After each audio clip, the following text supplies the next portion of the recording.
Simple سی لڑکی جو چند منٹ میں ہی لوگوں کو اپنا گرویدہ بنا لیا کرتی تھی۔ سچ بات تو یہ تھی کہ اسے ہر کسی کے ساتھ گھل مل جانا اچھا لگتا تھا۔ ابھی وہ ان کی ساری کزن کے ساتھ گھل مل گئی تھی۔ ان میں سے ایک الشبا بھی تھی۔ الشبا بھلے ہی خوبصورت تھی لیکن نورے سے پھر بھی کم تھی۔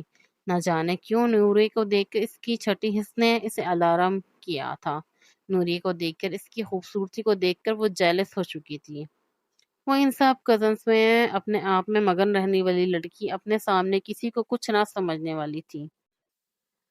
خود سے زیادہ اگر کسی کو خوبصورت دیکھتی تو اس سے جیلس ہونے لگتی تھی، اور نوری کے ساتھ بھی اسے ایسا ہی ہونا شروع ہو گیا تھا۔ آج رات تو حیا کا کمرہ بالکل فارغ تھا، بس کچھ کزنس ہی آئی تھیں۔ باقی کی کزنس اور تمام رشتہ داروں کی فیملیز نے ابھی آنا ہی تھا، اس لیے آج وہ سب لڑکی حیا کے کمرے میں ہی سو گئی تھیں۔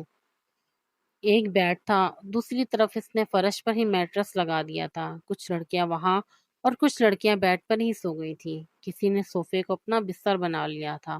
رات کافی دیر تک ہلا گلا لگا رہا تھا۔ رات کے 12 بجے جا کر کہیں تمام لڑکیوں کو نیند آئی تھی، اور رابعہ بیگم کی ڈانٹ پر ہی سب نے سونے کی ٹھانی تھی۔ آخر کار وہ سب لوگ اپنی اپنی جگہ پر لمبی تان کر سوئے تو صبح 10 بجے کے قریب ہی اٹھے تھے۔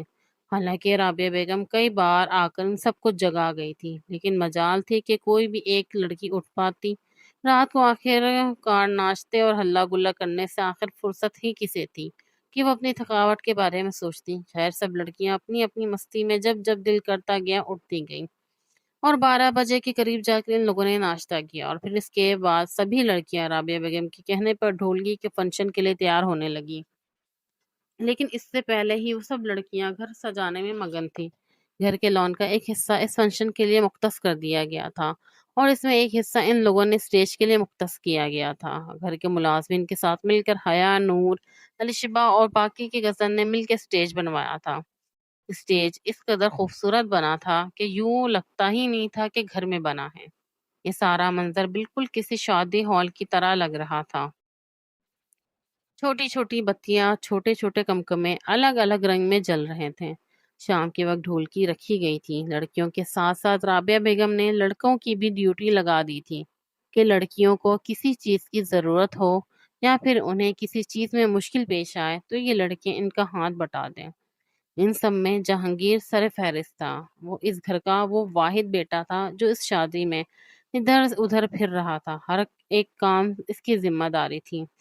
وہ اس وقت ملازموں کے ساتھ مل کر فنکشن کے لیے کرسیاں وغیرہ لگا رہا تھا، جب اس کی نظر سامنے اسٹیج پر کام کرتی لڑکیوں کے جھنڈ پر پڑی تھی، اور سامنے ہی جب اس کی نظر گئی تو وہیں کا وہیں رہ گیا۔ نہ جانے کیوں اس لڑکی کو دیکھ کر اس کا دل دھڑکنا بھول جاتا تھا، وہ سانس لینا تک بھول جاتا تھا، بس یک ٹک اس لڑکی کو دیکھتا رہتا تھا۔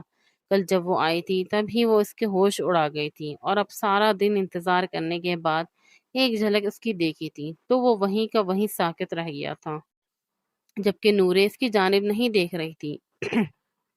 اس کی نظر کہیں اور تھی، لیکن اس کے ساتھ بیٹھی الشبا کی نظر جہانگیر پر پڑ چکی تھی۔ جہانگیر اس وقت محروم کلر کے سوٹ میں ملبوس تھا، اور اس پر اس نے ایک سبز رنگ کا رومال بھی اوڑھ رکھا تھا، جسے اس نے صرف گلے میں مفلر کی طور پر لٹکایا ہوا تھا۔ وہ انتہا کا خوبصورت لگ رہا تھا۔ اس رنگ میں اس کی رنگت مزید نکھر چکی تھی، اور بس وہ الشبا اسی کو دیکھتی رہ گئی تھی، اور وہ اسی چاہ میں تو یہاں آئی تھی کہ وہ کسی طرح سے جہانگیر کو دیکھ سکے۔ جہانگیر کی نظر نورے پہ تھی، جبکہ اسے یوں لگ رہا تھا جیسے وہ اس کی جانب دیکھ رہا ہو۔ وہ مسکرائی تو اچانک وہ بھی مسکرا دیا، لیکن وہ نہیں جانتی تھی کہ جہانگیر کی مسکراہٹ اس کے لیے نہ تھی یا پھر اس کے ساتھ بیٹھی نورے کے لیے تھی۔ اب وہ آہستگی سے اٹھی تھی اور اس کی جانب جانے ہی لگی تھی کہ جہانگیر ایک دم سے نظریں چراتے ہوئے رابعہ بیگم کی جانب متوجہ ہو گیا تھا۔ رابعہ بیگم اسے کچھ سودا لانے کے لیے کہہ رہی تھی۔ وہ سودا سلف لانے کے لیے وہ پرچی ان کے ہاتھ سے لیتا ہوا گھر سے باہر نکل گیا تھا۔ کچھ ہی لمحوں بعد جب وہ گھر واپس آیا تو لشوا دروازے پہ ہی کھڑی تھی، اور اس سے پہلے کہ وہ آگے بڑھتا وہ جلدی سے آگے بڑھی اور مسکراتے ہوئے اس کے ہاتھ سے کچھ سامان لینے لگی تھی۔ ارے جہانگیر، آپ یہ سب کچھ کیا کر رہے ہیں؟ آپ کچھ سامان مجھے دے دیں، دیکھیں آپ تھک گئے ہوں گے۔ وہ مصنوعی مسکراہٹ کے ساتھ اس کی جانب بڑھی تھی، لیکن وہ حیران ہو چکا تھا۔ ایکسکیوز می، یہ آپ جہانگیر مخاطب کیسے کر رہی ہیں؟ آپ نہیں جانتی ہمارے گھر کے رسم و روایات کو؟ کوئی بھی کزن اپنے دوسرے کزن کو نام پر نہیں بلاتی۔ یہاں کی سب لڑکیاں کزن کو بھائی کے طور پر بلاتی ہیں۔ آپ کو مجھے بھائی کہنا چاہیے۔ میں آپ سے عمر میں بڑا ہوں۔ وہ ایک دم سے سخت ہوا تھا۔ معذرت چاہتی ہوں لیکن میرا ایسا مقصد نہیں تھا کہ میں آپ کو ہرٹ کروں۔ آپ یہ سامان مجھے دے دیں، میں آپ کی ہیلپ کرنا چاہ رہی تھی۔ وہ معصومیت سے گویا ہوئی تھی۔ مجھے نہیں چاہیے کسی کی ہیلپ۔ الحمدللہ میرے بازو میں اتنی طاقت ہے کہ میں اپنے کام خود کر سکتا ہوں، اور ویسے بھی اس گھر کا اب ایک بیٹا میں ہی ہوں جو کام کر سکتا ہے۔ باقی تو دلہے راجا ہیں۔ اور خبردار اب دوبارہ میرے سامنے آئی، اور خبردار دوبارہ مجھے بھائی کہے بغیر مخاطب کیا۔ وہ پہلے سے زیادہ غصے میں بولا تو پیچھے کھڑی نورے کا دل ایک دم سے کانپا تھا، جبکہ وہ اس چیز سے انجان تھا کہ اس کی طرف پیٹ کیے کھڑی لڑکی کوئی اور نہیں بلکہ نورے ہے۔ وہ اسے غصے سے کہتا ہوا آگے بڑھ گیا تھا۔ جانے اس شخص کو غصے کے علاوہ اور کوئی کام نہیں، جہاں دیکھو وہیں پہ غصہ اتار رہا ہے۔ نہیں لحاظ کہ گھر میں کوئی مہمان آیا ہوا ہے۔ اگر ایک دو دن یہ میرے پاپا کے پاس رہ جاتے تو انہیں بھی عقل آ جاتی کہ مہمانوں سے کے ساتھ کس طرح سے بات کرتے ہیں۔ وہ اس کے غصے سے خوف کھا چکی تھی، اور دل ہی دل میں اس شخص کے بارے میں سوچ رہی تھی کہ اگر اس کے باپ نے اس کی تربیت کی ہوتی تو وہ آج اس طرح کا لڑکا انسان نہیں ہوتا، بلکہ نورے کی طرح محبت اور شفقت کرنے والا ہوتا۔ نورے خاموشی سے یہ سب کچھ سوچتی ہوئی آگے بڑھ گئی تھی، جبکہ اس کے پیچھے کھڑی الشبا ابھی بھی غصے سے پاؤں پٹک رہی تھی۔ اس کا خون ایک دم سے کھول گیا تھا۔ سارے کام نپٹانے کے بعد سبھی لڑکیاں ڈھولکی کے فنکشن کی تیاری کرنے لگی تھیں۔ ڈھولکی کے لیے سبھی لڑکیاں باہر جمع ہو گئیں، اور پھر ڈھولکی کا فنکشن بڑے اچھے طریقے سے گزر گیا تھا۔ لیکن اس سارے فنکشن میں الشبا نے نوٹ کر لیا تھا کہ جہانگیر اسے نہیں بلکہ اس کے بجائے نوری کی طرف دیکھ رہا ہے، اور اسی گیم میں ہی انٹرسٹ لے رہا ہے۔ شاید اس سے بات کرنے کی بھی کوشش کر رہا تھا، لیکن ابھی اسے اس چیز کا کنفرم نہیں تھا۔ کل مہندی تھی، اور مہندی کے لیے بھی لڑکیوں کو تیاری کرنی تھی۔ اسی وجہ سے رابعہ بیگم کی اصرار پر سب لڑکیاں رات کو 12 بجے سے پہلے ہی اپنے اپنے کمروں کی طرف چل دی تھیں، جبکہ اب تو گھر میں مہمان بھی تھے۔ آخر میں حیا اور نورے جب تھک ہار کر اپنے کمرے کی طرف آئیں تو یہاں پر تمام کزن اور ان کی مائیں بھی موجود تھیں۔ نیچے میٹرس، حتیٰ کہ صوفے اور بیڈ سمیت تمام جگہ پر تھی۔ کوئی بھی جگہ ایسی نہ تھی جہاں پر وہ دونوں سو سکتے تھے۔ ویسے بھی ان دونوں کو زیادہ رش والی جگہ سے الرجی تھی، اس وجہ سے نورے حیا کی طرف دیکھ رہی تھی۔ حیا نے اسے ہاتھ کے اشارے سے ٹھنڈا رہنے کو کہا، اور پھر آہستگی سے اس کا ہاتھ پکڑتی ہوئی کمرے سے باہر لے آئی۔ باری باری تمام کمروں کو چیک کرنے کے بعد ان دونوں کو پتہ چلا کہ ہر کمرے میں بہت بہت مہمان ہیں، اور اب ان دونوں نے ایک کمرے کا رخ کیا۔ وہ کمرہ تھا جہانگیر کا۔ جہانگیر مہندی کے فنکشن میں لڑکیوں میں نہیں جانا چاہتا تھا، اسی وجہ سے وہ اپنے تمام کزنز کے ساتھ چھت پر ہی موجود تھا، اور ان سب لڑکیوں کی ہنسی کی آوازیں وہ دونوں چل جاتا کہ نورے اس وقت اس کے کمرے میں موجود ہے۔ لوگوں کی نظر میں اس معصوم لڑکی کا کردار مشکوک ہو رہ جاتا۔ وہ ایسا نہیں چاہتا تھا۔ وہ کمرے میں ٹہلتے ہوئے کچھ سوچنے لگا۔ مجھے یہاں سے جانا ہے۔ اگر کسی نے دیکھ لیا تو وہ کیا سوچیں گے؟ میرے بابا تو مر ہی جائیں گے۔ وہ روتے ہوئے بولی تو جہانگیر نے غصے سے گھور کر اسے دیکھا۔ میں بھی تمہاری عزت کی پرواہ کر رہا ہوں۔ اگر دروازہ بجائے تو سب جمع ہو جائیں گے۔ رکو، میں عمیر بھائی کو فون کرتا ہوں۔ وہ جلدی سے موبائل اٹھاتے ہوئے عمیر کو کال ملانے لگا۔ عمیر ابھی بھی کچن سے چائے لے کر اپنے کمرے میں داخل ہوا تھا۔ جہانگیر کی کال دیکھ کر وہ حیران ہوا۔ آخر وہ اس وقت کال کیوں کر رہا ہے؟ جلدی سے کال اٹینڈ کی تو وجہ جان کر حیران رہ گیا۔ دبے قدموں وہ جہانگیر کے کمرے کی طرف بڑھ گیا۔ وہاں سے الشبا کو جاتے ہوئے دیکھا۔ اسے تھوڑی حیرانی ہوئی، مگر وہ تو کچن میں چلی گئی تھی۔ وہ اس بات کو نظر انداز کرتے ہوئے جہانگیر کے کمرے کی طرف بڑھ گیا۔ پیچھے سے دروازہ کھلا تو جہانگیر سرد آ بھری نورے روتے ہوئے کمرے سے نکلتی چلی گئی۔ وہ سیدھا کچن کی طرف آئی تھی۔ الشبا جس نے یہ سازش رچائی تھی وہ فوراً سے اپنی ماں کے کمرے کی طرف بڑھ گئی۔ مما جلدی اٹھیں، میں نے نورے کو جہانگیر کے کمرے میں جاتے ہوئے دیکھا ہے۔ یہی وقت ہے جب ہم اسے بدنام کر سکتے ہیں، الشبا نے کہا تو فیروزے بیگم حیران رہ گئی۔ یہ ان کی بیٹی کن چکروں میں پڑ گئی تھی؟ لیکن میں وہاں جا کر کیا کروں گی؟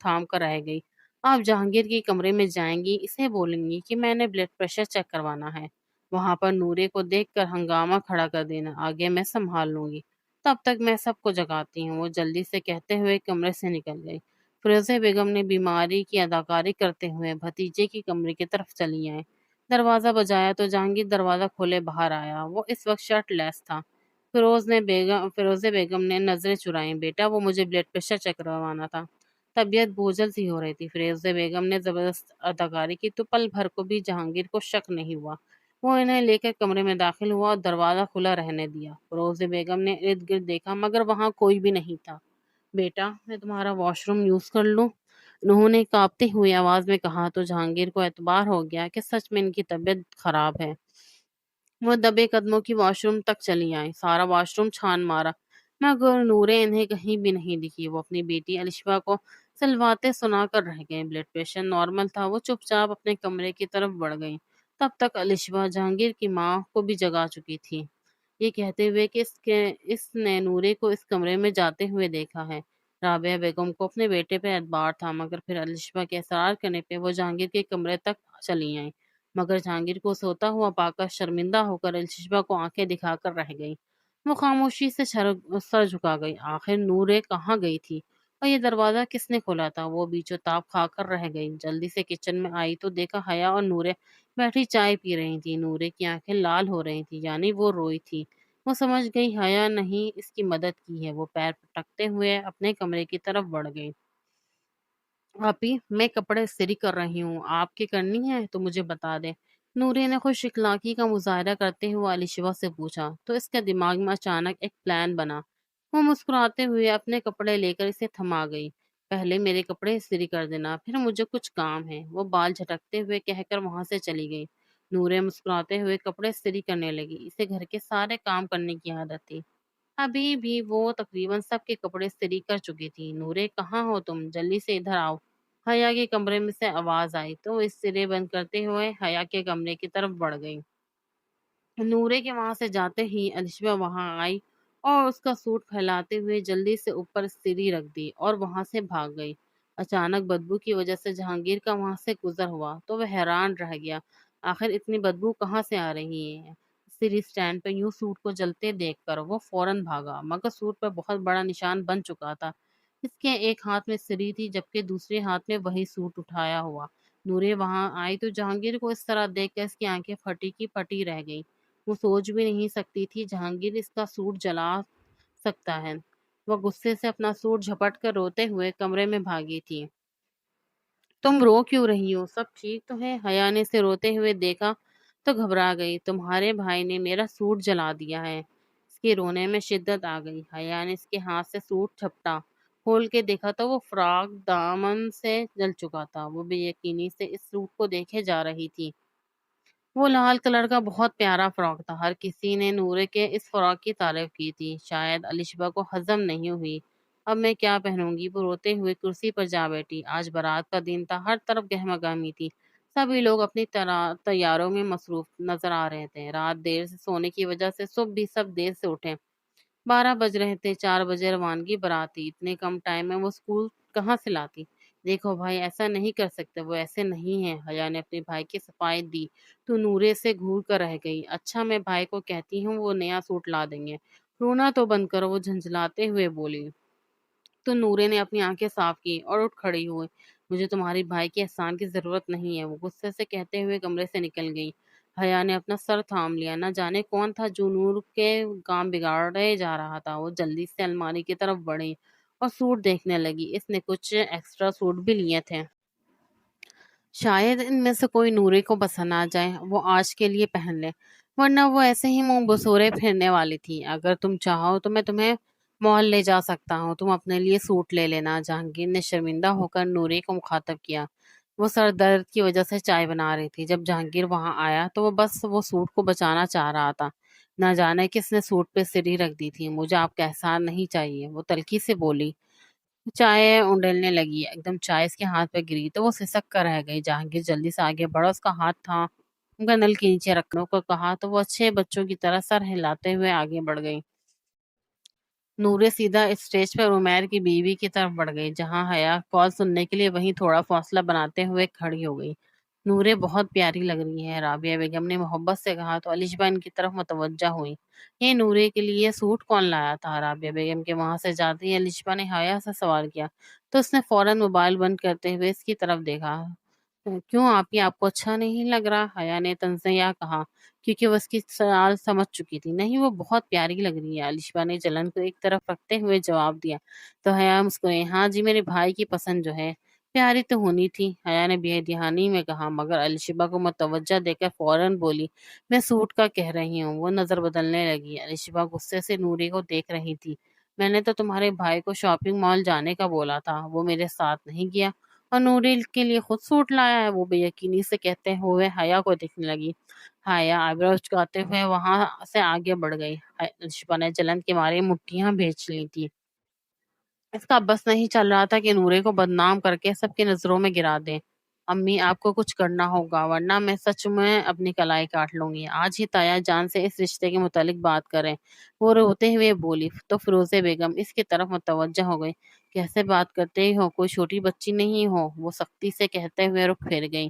آپ کچھ نہیں کریں گی تو پھر میں خود ہی کچھ کروں گی۔ وہ پیر پٹکتے ہوئے اسٹیج کی طرف بڑھ گئی، ویٹر سے جوس لیا اور نورے کے ساتھ جا کھڑی ہوئی۔ جان بوجھ کر پاؤں اٹکنے کا ڈرامہ کیا اور سارا جوس نورے کے کپڑوں پہ گرا دیا۔ نورے جلدی سے جوس گرنے کی وجہ سے اٹھ کھڑی ہوئی، مگر اس کا فراک بھیگ چکا تھا۔ اس نے حیران ہو کر اس کی طرف دیکھا تھا۔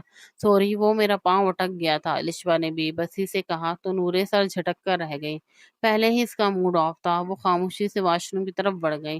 یہ لو 20,000 روپے، تم نے واش روم جانا ہے جہاں وہ لڑکی گئی ہے، اس کے بعد میں وہاں آؤں گی اور تم دونوں کی نازیبہ حالت میں دیکھ کر چلاؤں گی۔ سبھی لوگ جمع ہو جائیں گے اور تم اس بات کی گواہی دو گے کہ اس لڑکی کے کہنے پہ آئے ہو، سمجھے؟ الشبا نے ویٹر کو سمجھاتے ہوئے کہا تو عصابت میں سر ہلا گیا۔ جہانگیر نے الشبا کو ویٹر کے ساتھ دیکھا تھا تو وہ حیران رہ گیا کہ وہ ویٹر کو اتنے سارے پیسے کیوں دے رہی ہے۔ پورے ہال میں دیکھ لیا، نورے کہیں دکھائی نہیں دی۔ ایک دم ویٹر کو وہاں جاتے ہوئے دیکھا۔ اس کا دماغ میں کچھ کلک ہوا، کہیں الشبا تو یہ سب نہیں کر رہی۔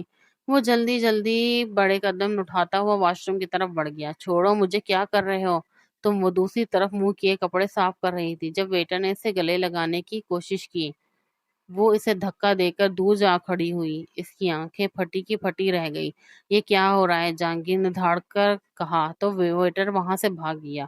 اس نے چہرہ چھپایا ہوا تھا جس کی وجہ سے جہانگیر دیکھ نہیں پایا۔ وہ بھاگ کر نورے کی طرف آیا تو وہ روتے ہوئے اس کے گلے لگ گئی۔ بھائی، یہ آدمی میرے ساتھ ابھی اس نے آدھا جملہ ادا کیا تھا کہ جب جہانگیر نے اس کے ہونٹوں پہ انگلی رکھ دی۔ خاموش رہو، مجھے تم پر اعتبار ہے۔ ابھی اس نے کہا ہی تھا کہ جب الشبا رابعہ بیگم اور فیروزہ بیگم کے ساتھ وہاں آ پہنچی۔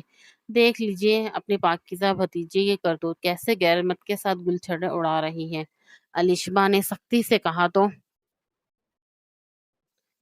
رابعہ بیگم بے یقینی سے نوری کو دیکھ کر رہ گئی۔ تم میری بیٹی کے بارے میں کیسے الفاظ استعمال کر رہی ہو؟ مراد حسن نے چیختے ہوئے کہا تو الشبا کہنے لگی، جو آپ دیکھ رہے ہیں آپ کی بیٹی بالکل اپنی ماں پر گئی ہے، وہ بھی تو اس سے پہلے کہ وہ کچھ کہتی۔ رابعہ بیگم نے اس کے منہ پہ زور سے تھپڑ مار دیا۔ یہ سب کیا کہہ رہی ہو نورے؟ مراد حسن نے غصے سے کہا تو نورے سر جھکا کر رونے لگی۔ ماموں جان، میں اس کو پسند کرتا ہوں، شادی کرنا چاہتا ہوں۔ جہانگیر نے فوراً سے صفائی دی تو مراد صاحب نے آگے بڑھ کے بیٹی کے منہ پہ 2 تھپڑ مارے۔ آج سے ابھی سے تم میری بیٹی نہیں ہو اور گھر لوٹنے کی جسارت مت کرنا، وہ غصے سے کہتے ہوئے وہاں سے نکلتے چلے گئے۔ ماما، آپ کو مجھ پہ یقین ہے نا؟ رابعہ بیگم کو دیکھتے ہوئے جہانگیر نے کہا تو وہ صابت میں سر ہلا گئی۔ میں بھی اسی وقت نورے سے نکاح کروں گا، وہ حتمی فیصلہ کرتے ہوئے وہاں سے نکلتا چلا گیا۔ الشبا رونے لگی جبکہ فیروزہ بیگم نے باقی عورتوں کو بلا کر ساری حقیقت گوشت گوار کر دی تھی کہ لوگ نورے کے کردار پہ باتیں کر رہے ہیں۔ وہ سر جھکا کر رہ گئے۔ جہانگیر کے ایک جملے نے اس کی زندگی بدل دی تھی۔ اس کا اور جہانگیر کا نکاح ہوا۔ اس کا باپ نکاح کے فوراً بعد وہاں سے چلا گیا تھا۔ وہ آخری بار باپ کے ہاتھوں رخصت بھی نہیں ہو پائی۔ تم یقین کرو، میں سب ٹھیک کر دوں گا۔ جہانگیر نے نورے کا ہاتھ تھاما تو وہ اس کا ہاتھ جھٹک کر رہ گئی۔ الشبا وہاں سے روتے ہوئے ماں کو لے کر جا چکی تھی۔ وہ بچپن سے جہانگیر کو پسند کرتی تھی۔ اس کی ماں نے اس سے وعدہ کیا تھا کہ اس کی شادی ہوگی تو صرف جہانگیر سے ہوگی۔ مگر آخری وقت میں اس نے جس لڑکی کو پھنسانا چاہا تھا اس نے اس سے اس کا سب کچھ چھین لیا تھا۔ ابھی جہانگیر نے نورے کا ہاتھ پکڑا ہی تھا جب اس نے زور سے جھٹکا دیا۔ کئی نظروں سے یہ بات چھپی نہ رہ سکی تھی۔ رخصتی ہوئی تو وہ لوگ ملک پیلیس پہنچے۔ حیا بہت خوش تھی جبکہ نورے مسلسل رو رہی تھی۔